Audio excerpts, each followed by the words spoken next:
הייתי צריך לבנות משהו שנקרא בטיחות פסיכולוגית.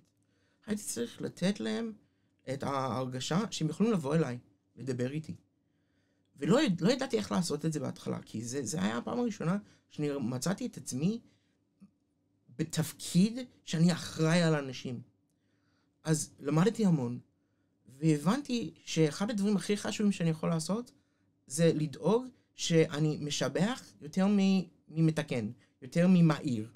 ויש נוסחה, די ידועה בימינו באקדמיית המנהיגות, שצריכים לתת 5 הערות חיוביות, רק כדי לתת איזושהי הערה אחת שלילית.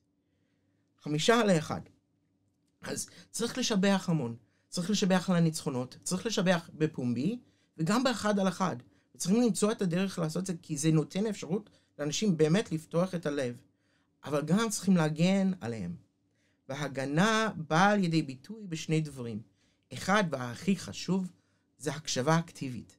זה לתת הרגשה, אני שומע אותך. אני מקשיב לך. אני מבין מה הצרכים שלכם. ולהגן זה להקשיב. זה לא רק להקשיב להם, אלא להקשיב גם למנהלים שלי. ולהגיד, אוקיי, שמעתי אותך, אני אטפל בזה, אני אדאג לזה. וליצור דרך שאני יודע איך להעביר את המסר הזה בצורה הכי טובה, כי אני מכיר את הבן אדם יותר טוב. וזה באמת חלק מהחסידיות, זה לעשות את התהליך הזה, אבל זה חלק ממנהיגות. זה השילוב בין המנהיגות והחסידיות במיטבה.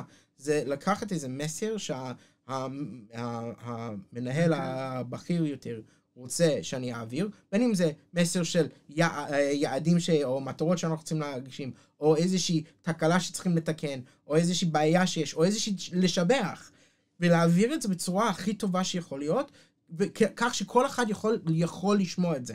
יכול לקבל את זה ולהבין את זה, ולהמשיך לעבוד במיטבם.